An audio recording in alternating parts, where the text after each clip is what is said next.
Napakasarap ng may Diyos sa buhay. Meron kang pwedeng pagsumbungan, meron kang pwedeng silungan, kapitan sa maraming panahon. At maraming pangako ang Panginoon at ang lahat ng kanyang pangako ay handa niyang tuparin. Ang mahalaga, ang kanyang mga anak ay nauunawaan kung anong kautusan ng Diyos. Nauunawaan natin kung saan ilalagay ang ating sarili, lalagay tayo sa lugar, at nang sa gayon ang mga pagpapala ng Diyos, mapasating lahat. Hindi niya inihanda ang mga pagpapala upang ipagkait lang sa atin. Nais niya itong makamit natin. People like to be blessed, but how can we be blessed? One of the most powerful ways, one of the most blessed ways is taught by Psalm chapter 1. At ito ang ating pagbubulay-bulayan ngayon, the psalmist way to blessedness. Ang payo, ang hatol lang sumulat ng Psalm chapter 1 kung paano mapagpapala ang tao. Inilalapit namin sa iyo, Panginoon, aming mga sarili. Dalisayin niyo po ang aming isip. Nais naming dalhin sa iyo ang puso na nakahandang tumanggap ng iyong salita. Iniaalay namin sa iyo ang aming mata, ang aming tainga, ang aming puso, ang aming atensyon. At iniwawaksi namin ang anumang maaring umagaw ng aming pansin mula sa inyo. Niwawaksi namin ang anumang presensya ng masasamang espiritu. Binibigo ang masasamang balak ng mga masasamang tao. At sa pangalan ng Panginoong Hesus, inialay aming sarili na inyong pong Panginoon na maturuan, maakay, maituwid, mapunuan. Nawa kayo po ang maging tanging tagapagsalita. Gamitin niyo lang po ang inyong lingkod na daluyan ng inyong mga pagpapala, tungtungan ng inyong paa, at nais aming maitaas ang iyong pangalan. Pagpalain niyo nga po kami, at nawa di lang namin maunawa ang hiwaga ng iyong salita, kundi makita rin namin, Panginoon, ayon sa iyong pagbibigay ng kakayahan, kung paano ilalapat ang mga ito sa aming pang-araw-araw na buhay. We commit this time to you, Father, and ask you to be the real speaker, the only real messenger. Use your servant only as your tool, as your footstool. And we pray that as you bless your people, we will lift up your name. Take over this activity, O God. Preside over this proceeding. Lead us unto greater knowledge of you. In Jesus' mighty name we pray with thanksgiving. Psalm chapter 1, one of the most famous, one of the most popular chapters of the Old Testament. Blessed is the man who does not walk in the counsel of the wicked, or stand in the way of sinners, or sit in the seat of mockers. But his delight is in the law of the Lord, and on his law he meditates day and night. He is like a tree planted by streams of water, which yields its fruit in season, and whose leaf does not wither. Whatever he does prospers. Not so the wicked. They are like chaff that the wind blows away. Therefore the wicked will not stand in the judgment, nor sinners in the assembly of the righteous. For the Lord watches over the way of the righteous, but the way of the wicked will perish. And may the Lord add blessings to the reading of His holy word. Verse 1 po, ating reviewin agad. Blessed is the man who does not walk in the counsel of the wicked, or stand in the way of sinners, or sit in the seat of mockers. So tatlong verbs para ma-bless. Negative. Do not walk. Do not stand. And do not sit. Nakikita po natin yung degrees of involvement. Yung una, walking with, then standing with, then sitting with. Palala ng palala, palalim ng palalim yung involvement. So, blessedness can be attained by omission. Ang pagpapala, itinuro mo na dito kung paano makakamit sa pamamagitan ng di paggawa ng mga sumusunod. By not listening to the wicked. By not identifying with the wicked, and by not joining the wicked or the sinners, or the so-called mockers. To walk in the counsel is to listen. No? To stand with people is to be identified with them. You say, we make a stand with you. And then to sit with them is to join them. So what do you want to do to be blessed? You want to avoid listening to sinful advice. You want to avoid identifying with ungodly ideas, movements, people. And you would like to avoid joining those who defy God and those who live against God's teachings. So do not listen, do not identify, do not join. And we can be so easily deceived into these situations. Dahil lalo tayong mga Pilipino, malalambot ang puso, mahilig makisama, mahilig makipagkapwa, makipagmabutihan, makibagay, makiayon. Kaya ang nangyayari, madali tayong akayin sa kamalian. Pero ang sinasabi ng Psalm chapter 1 verse 1, you want to be blessed? Do not listen, do not identify with, and do not join sinners. It is important to do that. Verse 2, another way to blessedness, but his delight is in the law of the Lord, and on his law he meditates day and night. Kasi blessedness pa rin ang pinag-uusapan. Blessedness is by not doing this. Blessedness is now by doing this. Verse 2. Blessedness can be attained by commission. Yung isa by omission, by not doing it. This one is by commission, by doing this. And what is that? By taking delight in God's law, by meditating on God's law. Do you take delight in God's law? Pag nabasa mo na turn the other cheek, do you take delight in that? Pag sinabing bring your tithes and offerings, do you take delight in that? Pag sinabing forgive those who have wronged you, do you take delight in that? Marami po mga tao, pagka nakikita nila ang law of God, hindi delight ang nararamdaman nila. Kundi ang nararamdaman nila, parang mali ito. Parang lugi ako pag sinunod ko to. Parang hindi ito dapat sundin, hindi ito practical. Pero sabi, you want to be blessed? Take delight in God's law. That you delight in it so much that you don't want to leave it. You always want to immerse yourself in God's word, that you read it, you memorize it, you ponder it. That's why you meditate on God's law day and night. But if you do not take delight in God's law, do not expect yourself to meditate on it day and night. You might not even meditate on it at daytime. You might not even meditate on it for more than 5 minutes a day. Kasi hindi delightful. There's a basic human law that is at work. Every pleasurable experience you repeat. Every unpleasant experience you avoid repeating. So, if you take delight in God's law and you take pleasure in God's wisdom, you keep repeating being exposed to it. So, alam nyo na kung anong dahilan kung ba't maraming tao ang bilis-bilis mag-quiet time, hindi nagbabasa, hindi nagme-memorya, they don't take delight in God's law. For them, it is tedious. It is time-consuming. It's a waste of time and effort and energy. And it has no practical value. Pero sabi, take delight. How can you take delight in God's law? Sabi mo, ang dami-dami naman law ng Diyos Hirap memoryahin lahat. But you know, the law can be simplified and summed up. Galatians 5:14. The entire law is summed up in a single command. Love your neighbor as yourself. Now, it has a face. The face of a neighbor. Take delight in God's law. And what is the law saying? Love others like you love yourself.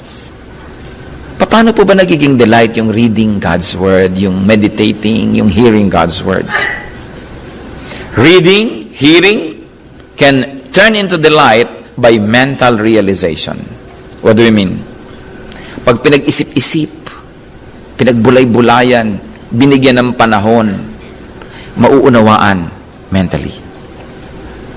Natitiyak ko marami po sa inyo sa pagbabasa niyo ng salita ng Diyos. Sa kauulit. Ay, ito pala yung ibig sabihin. Ang ganda naman. Kumisan sa pagbabasa natin mag-isa, hindi natin maintindihan Pero meron ngayong isang Bible study leader, meron isang preacher na pinagkalooban ng Panginoon ng gift na maunawa kanyang salita. Ipinread sa iyo, ipinaliwanag, itinuro sa mo. Yung pala yun, 5 beses ko na binasa to, hindi ko nakita yun. Pero dahil sa kauulit mo, kakahanap, kapapakinig, mentally, you begin to understand it. And say, wow, I'm being able to connect the dots. It makes sense. If P, then Q. May logic ang salita ng Diyos. Then, you begin to take delight in it. But taking delight in God's Word can go to a higher plane. Not only mental realization, but also actual realization through practice. What do we mean? You want to understand God's law? Think about it well. Think about it often. Think about it all the time. And it will begin to unravel and you begin to understand it mentally. But there's another way to understand and take delight in it. By just obeying it. You don't understand God's law? For you it's difficult. For you it's impractical. For you sometimes it wouldn't work. Obey it. Just obey. And as you obey it, God shows Himself to you. God reveals Himself to you. And you begin to see, it works pala. So you begin to say, tama talaga ang Diyos. Yung imposible kong biyanan na makasundo, sinunod ko ang inuutos ng Diyos, Lagi kong ipinagsigang ng biya. Dahil yun ang paborito niya, dinalan ko ng dinalan. Matapos sa ikalimang platong dinadala ko, hiningitianan niya ako. Tama ang salita ng Diyos. Pero kung hindi mo susunod, biyan ako na bato yun, imposible. Mabuti pa ang estatwa, ang ngingiti sa'yo, pero siya hindi. Pagka sinabi natin, imposible sinasabi ng Diyos, yung ganito, igalang may matanda, makisama ka, hindi yan mangyayari. Talagang hindi mangyayari because God's law is understood only through obedience. So gusto mo natin magkaroon ng delight in God's law? Dalawa. Paulit-ulit ko nang sinasabi ng matanda nating lahat. One, mentally think about it, ponder about it, research, study every word, hear everybody who likes to explain it, and then put the picture together in your mind, and you'll begin to say, it's beautiful. There's another way. Hindi ko sabing either or lang to, pwede. Through obedience.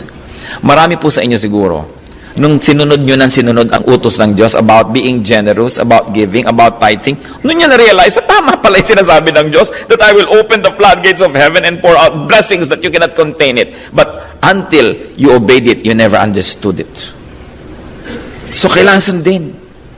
Meron pa po bang inuutos ang Diyos na malinaw sa inyo mga kapatid na talagang di nyo sinusunod hanggang ngayon? Sinasabi na nga, oh wives, be submissive unto your husbands. Naku, ang IQ ng husband ko mababa. Pag sinunod ko, mapapahamak ako. So, pipilitin ko pa na aking sarili. Subukan nyo.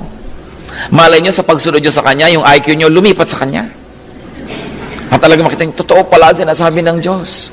Yung sinasabi na, obey your parents, mga kabataan. Meron pa ba tayong reservation sa pagsunod sa ating mga magulang habang sumusunod sila sa Diyos? Yung sinasabi na, maging mabuti tayo, suklian ang kasamaan ng iba ng kabutihan, baka hindi pa rin natin sinusunod, kaya hindi pa natin napapatunayan na totoo. Yung mga ayaw sa inyo magpahinga, 7 araw sa isang linggo, walang ginagawa kundi maghanap buhay, inuutos ng Diyos magpahinga ng isang araw, mukulang kasi sayang din yung kikitain ko.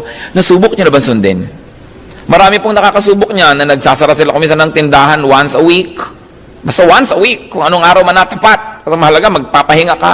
O kung bukas man yun, ikaw yung absent. Ako, pag wala ako, makukupitan ako. Pag wala ako doon, paano na yung mga suki ko? Subukan ninyo dahil sabi ng Diyos, magpahinga kayo ng isang araw Dahil marami nang sumunod dyan na ang dami niyang benta nung Lunes.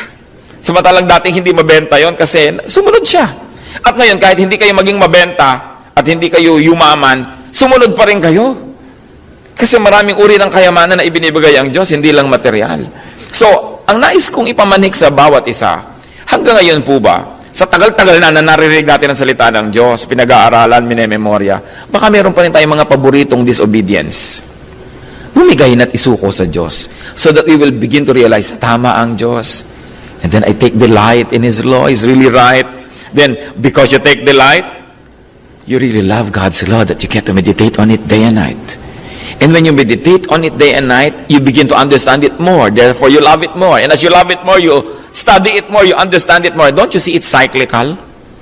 Pero habang hindi ka sumusunod, ayaw mo yung salita ng Diyos, palayo ka ng palayo, pawala ng pawala ang iyong gana, pawalayo ng palayo ang iyong loob. Cyclical din yon. Blessedness is by omission and by commission. Make sure you omit the right things and commit the right things. Minsan baligtad yung iba They commit wrong and they omit the good things they should do. Baligtad. That is not blessedness. Verse 3. How else is a blessed man described?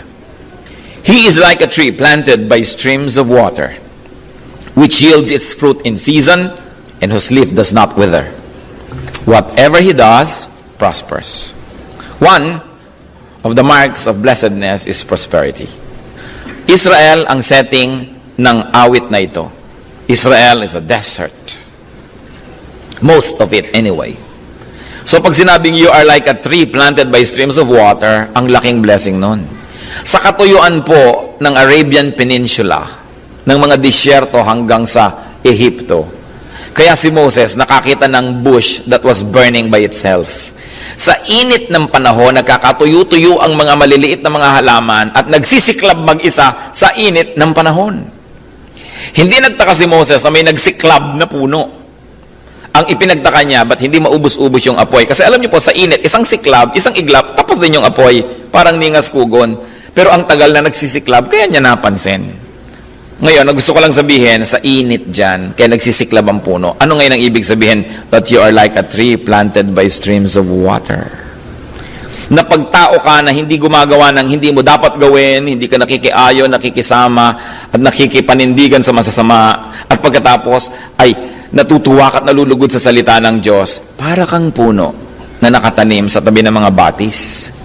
Ibig sabihin, hindi mo problema, meron ba akong tubig bukas? Baka matuyo ako, baka hindi ako mamunga. Hindi mo problema yon kasi nakatanim ka sa tabi ng batis. And because of that, you yield your fruit in season. Sa tamang panahon, lumalabas ang iyong prutas. At ang iyong dahon ay hindi naluluoy. At ano man ang gawin mo, pinagpapala, nagiging masagana. People who meditate on and take delight in God's law are blessed with necessary provisions, with fruitfulness and prosperity, and with freshness. Yun daw po ang napapala. These are the paths of blessings. Ngayon, puno kayo. Gusto nyo mabless.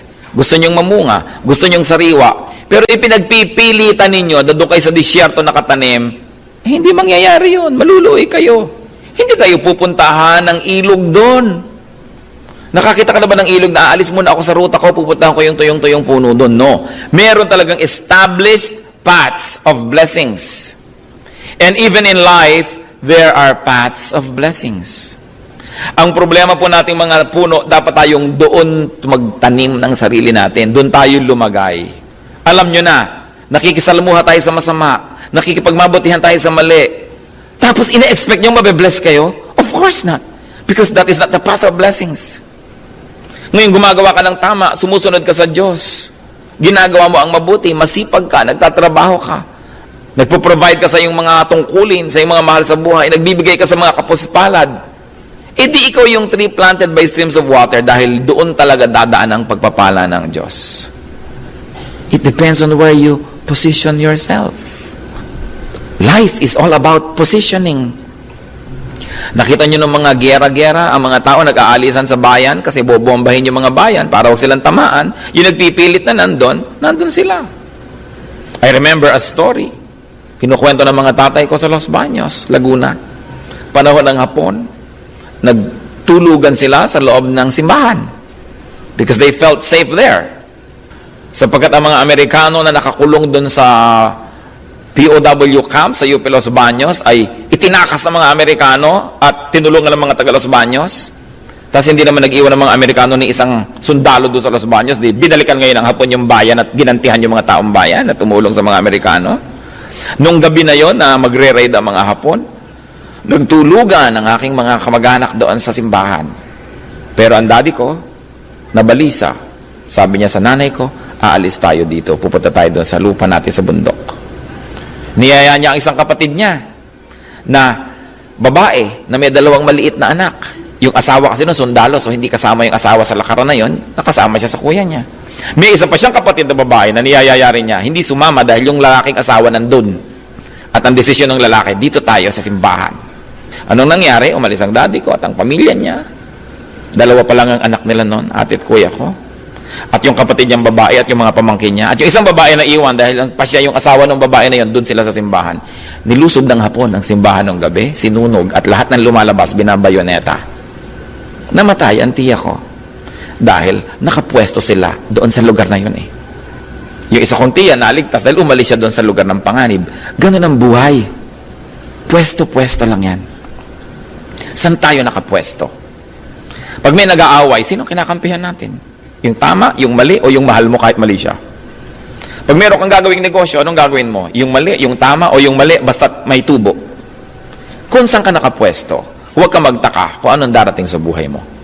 You want to be blessed? You must be like a tree planted by streams of water. And that means you meditate on God's law. That means you obey God's law. And definitely you will be blessed. Proverbs 4:11, I guide you in the way of wisdom and lead you along straight paths. But do we listen to God's guidance or we insist on our own ways? Proverbs 11:5, the righteousness of the blameless makes a straight way for them. Yung pagiging matuwid, ang tumutuwid ng landas mo, kahit liko-liko yung landas na dadaan mo, dahil matuwid ka, dumidiretso yon. Dahil ang iyong katuwiran ay katuwiran ng Diyos, at ang katuwiran ng Diyos ay makapangyarihan, kaya niyang ituwid kahit ang mga niliko ng mga tao o ni Satanas. And what does it mean to have fruit in season? Nakikita nyo po, pag tag-araw, ano ba ang mga fruits na na-enjoy natin? Mga melon, mga pakwan, mga singkamas, yung makakatas. Yun kasi ang fruit ng season. Dry season, so anong kailangan mo? Wetness, juice. Kaya makakatas. Kasi kung ano dapat yung kailangan, yun ang sagot. O ngayon, sa inyong buhay, natapakan kayo ng ale. Anong season yan?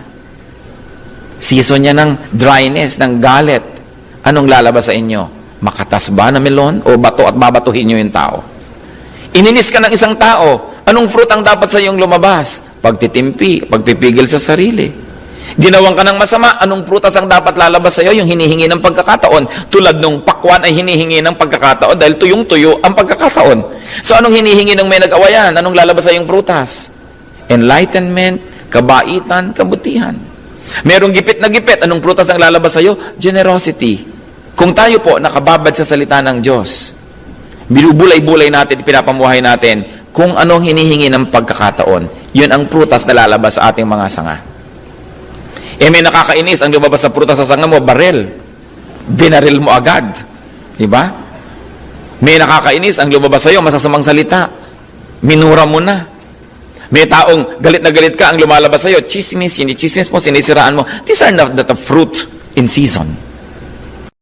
Pagka po nangyayari sa ating buhay ito, mga kapatid, lumalabas ba yung pagkakristyano natin?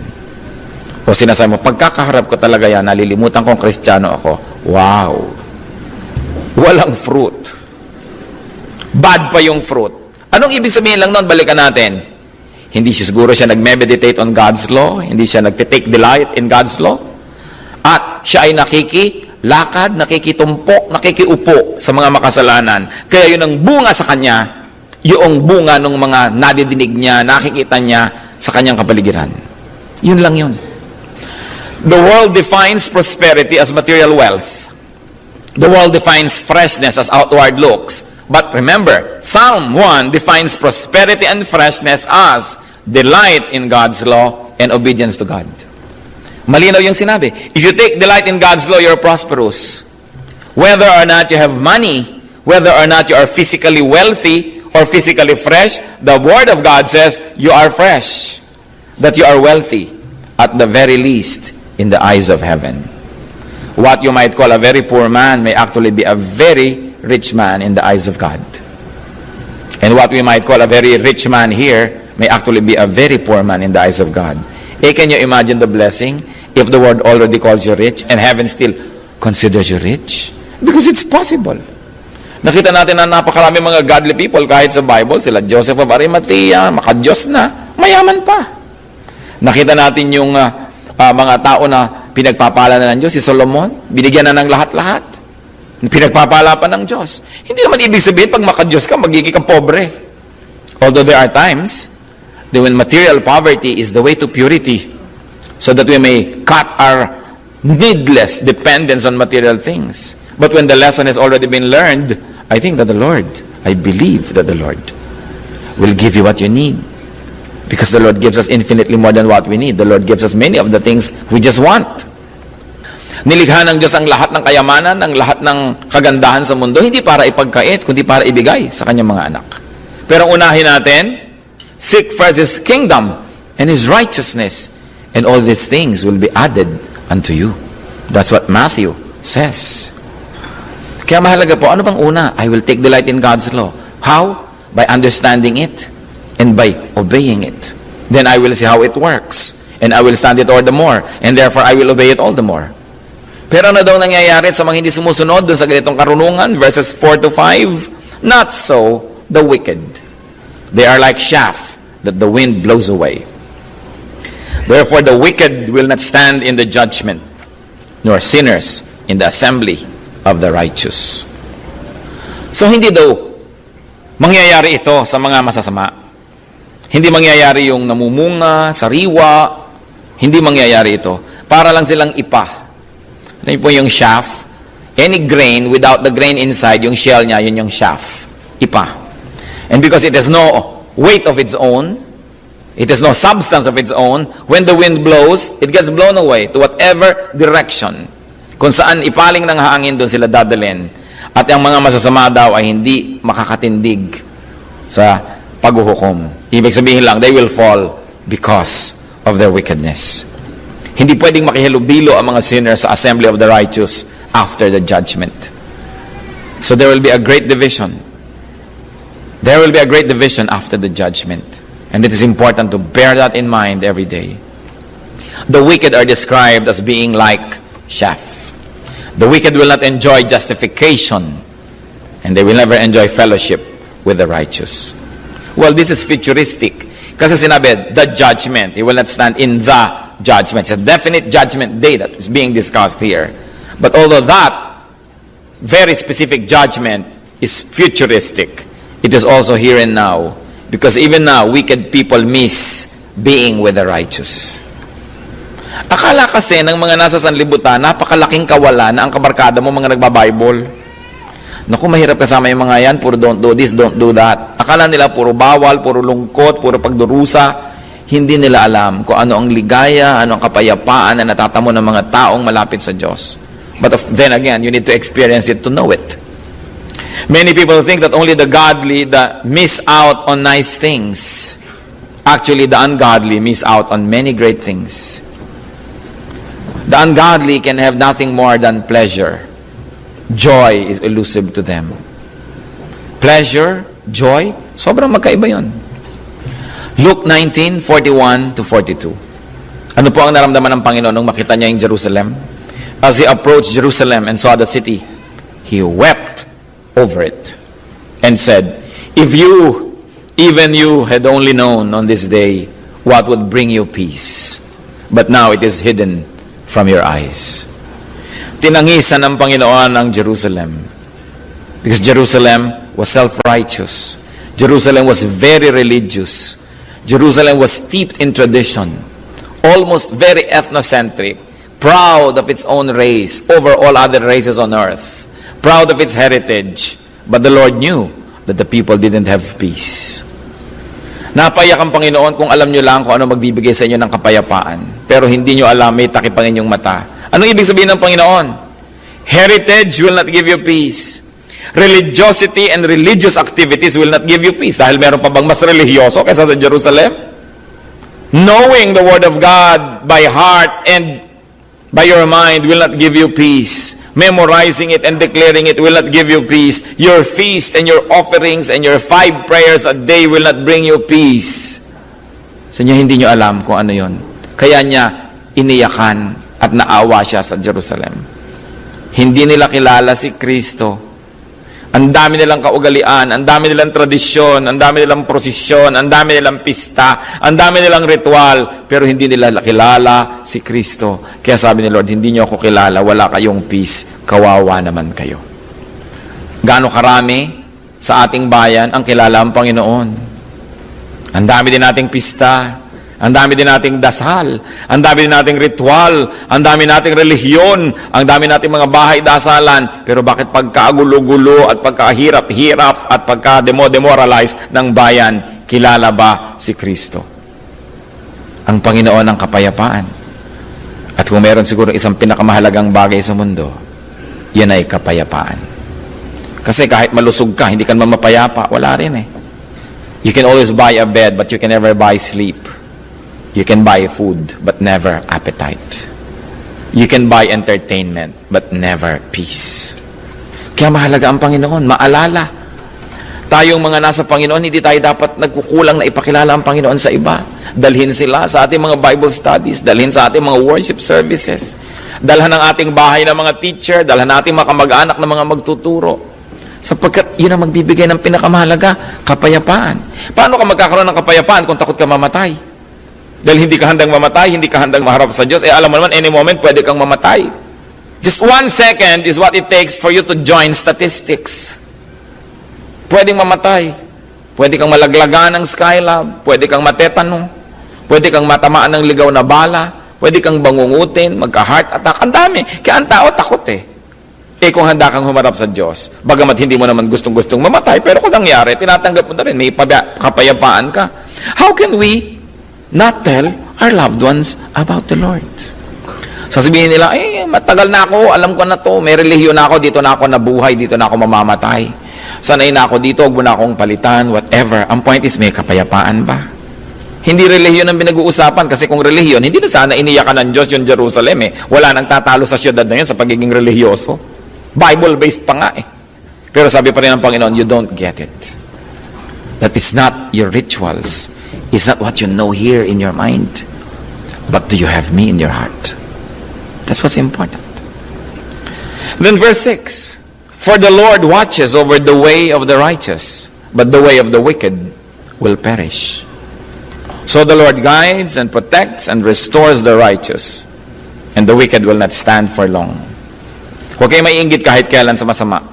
Gumawa ng masama, nag-shortcut, gumawa ng mali, tapos parang na-reward. Nabigyan ng gantimpala sa paggawa ng mali. Anong palagay nyo sa Diyos? Tulog? Anong palagay nyo sa Diyos? Di makatarungan? Akala lang natin yon. May bayad yon. Hindi ka iinggitan ang gumagawa ng mali, because the way of the righteous will perish. The way of the unrighteous, rather, will perish. But the way of the righteous is watched over by the Lord.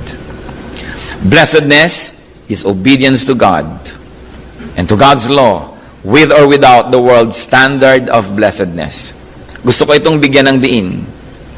Blessedness is possession, not possession.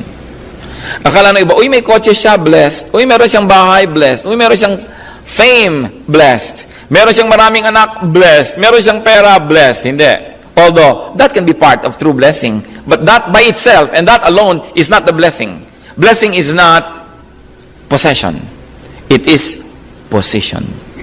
If I am not sitting with sinners, if I am not walking with sinners, if I am not standing with sinners, and I am standing by God, whether I am materially rich or not, whether I am healthy or sick, I am blessed.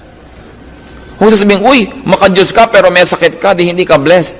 Aba, hindi naman sinabi na ang blessedness is health Ang sinabing blessedness, if you are identified with God, you are blessed. Ngayon, identified ka na with God, healthy ka pa, bonus na yon. Akala kasi na iba ang, nabe-bless yung church na yon dahil ang dami-dami na nila. Mga kulto nga, diba dami din So, hindi sa dami yan. Bless na bless yung church na yun, ang dami nilang funds. Marami ring funds kahit ang mga smuggler, kahit ang mga criminal syndicates at mga drug lords, marami ring funds. What is blessedness? It's not possession, but possession. As long as you are standing with God and not with sinners, you are blessed. Mahalagang hindi natin malilimot yun. Huwag nating sukatin yung spiritual blessedness with material proofs.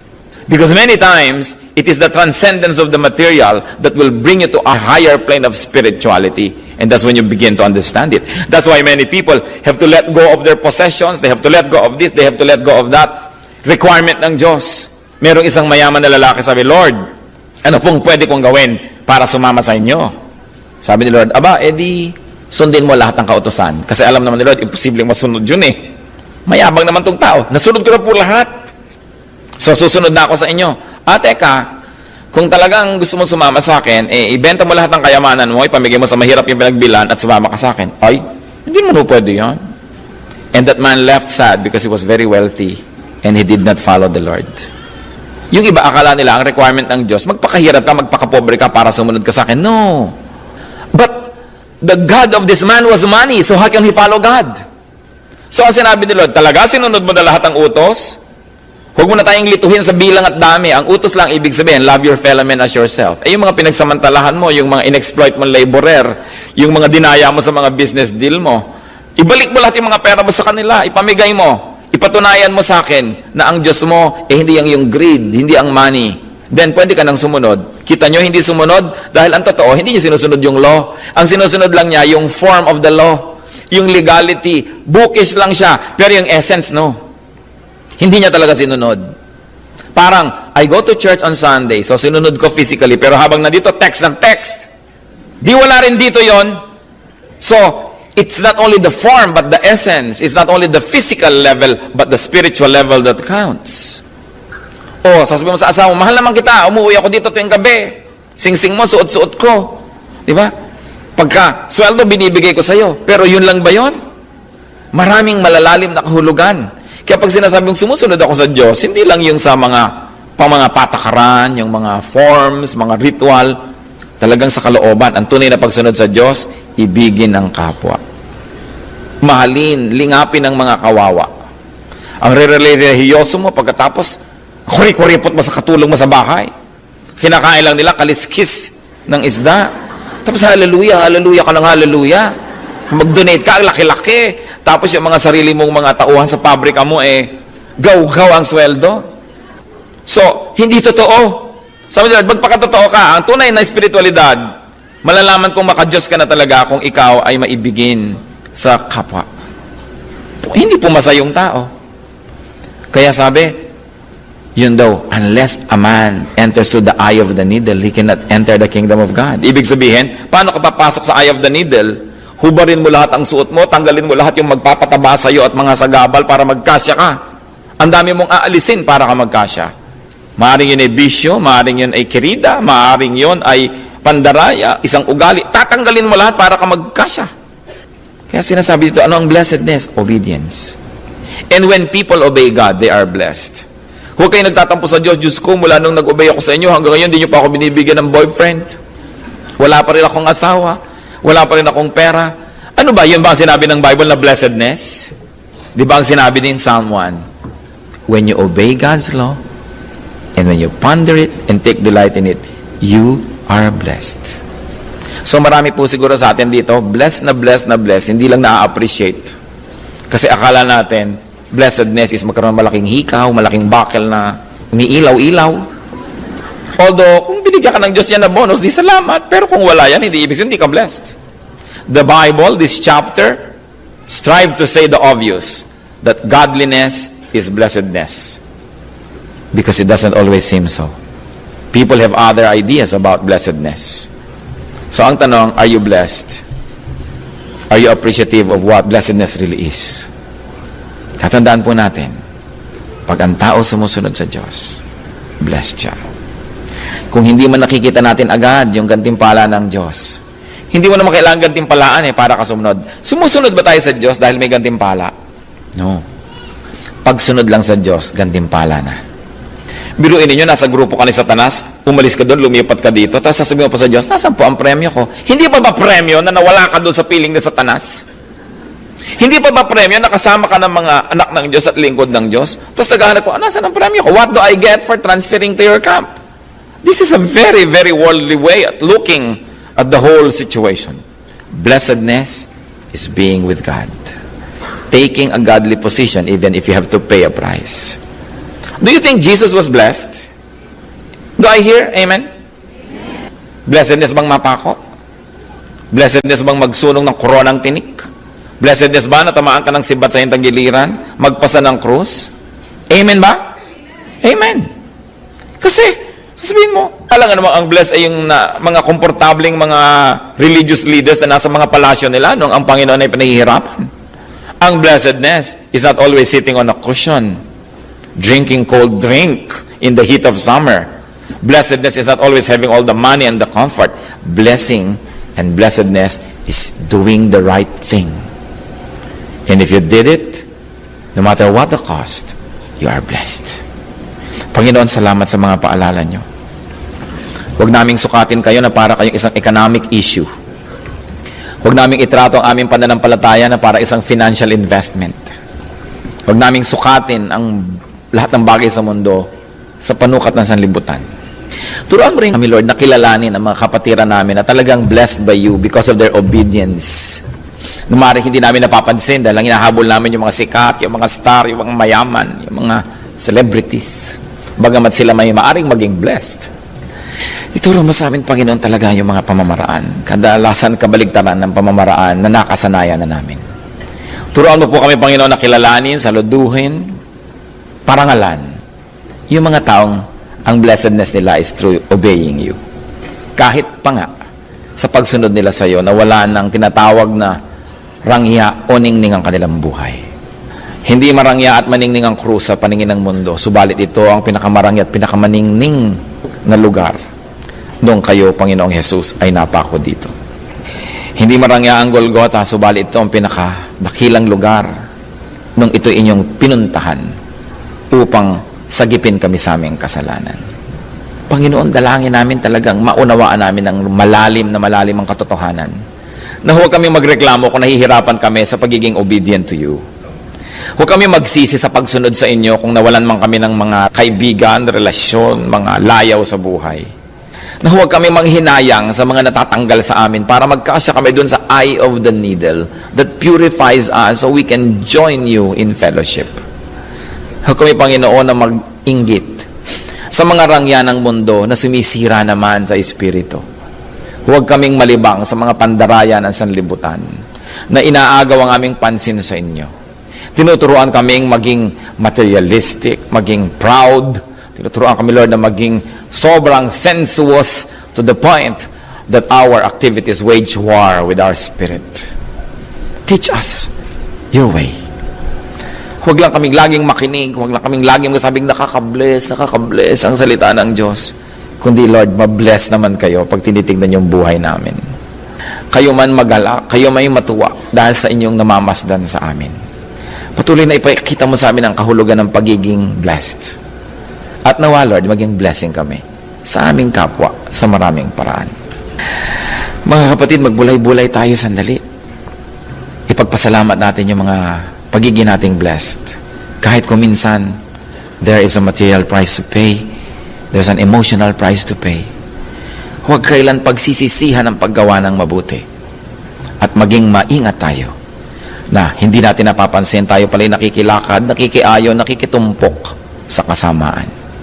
Hingin sa Espiritu ng Diyos na buksan ang ating mata at makita natin ang ating mga kakulangan.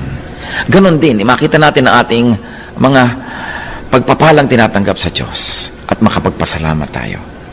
Magbulay-bulay. Let the Spirit speak to each one personally.